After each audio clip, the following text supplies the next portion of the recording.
Okila Toshkent tumani Ko'kterak Qaynama ko'chadan sizlarga 3,5 sotuv 5 xona plus hol oshxonaga ega bo'lgan uchastkamiz bilan tanishtirib beramiz. Ichki qismlarini hozir ko'rsatamiz. Video davomida ko'rib borasizlar. Uyimizning darvozaxonasi bu yerda joylashgan bo'lyapti. Bu yerda katta bitta yo'lak tashalgan.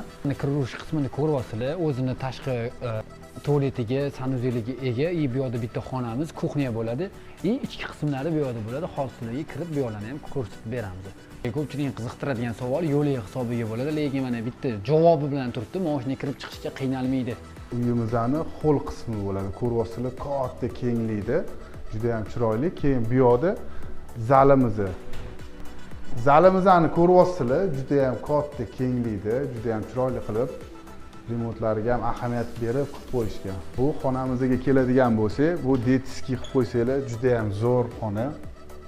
Vaqtim zo'r, chiroyli qilib remontlarini vaqtim chiroyli qilib qo'yishgan, lekin borku mana detskiy bilan tanishdinglar, endi spanli qismlarimiz bilan chiroyli qilib tanishtirib ketamiz hozir. Mana kattalarimiz uchun yotoqxonalari bilan ham tanishtiramiz. Faqat yotoqxonaga kirishdan oldin bu yerda xohlasanglar kladovka qilib qo'yasizlar, xohlasanglar detskiy qilib qo'yasizlar. Ya'ni bolalar ko'p. Bu yerda bo'lsa, xudo xolasa kattalarimiz uchun yotadigan xonalariga ega, chiroyli, kattagina, kenglikda, remontlariga qattiq ahamiyat berilgan, o'zini sanuzellariga ega.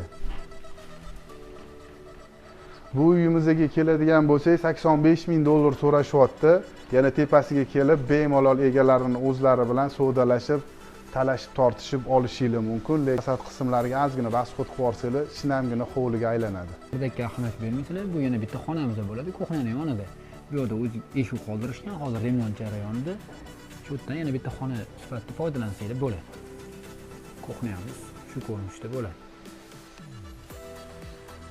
Podval qismi bo'ladi. Ko'ryapsizlar, qurilish xomashyollari sifatli narsalardan ishlatilgan. Bu podvallarning har bittasini xona sifatida ham foydalansanglar bo'ladi. O'z o'rnlarigacha quyilgan, xullas sifatli darajada qurilgan.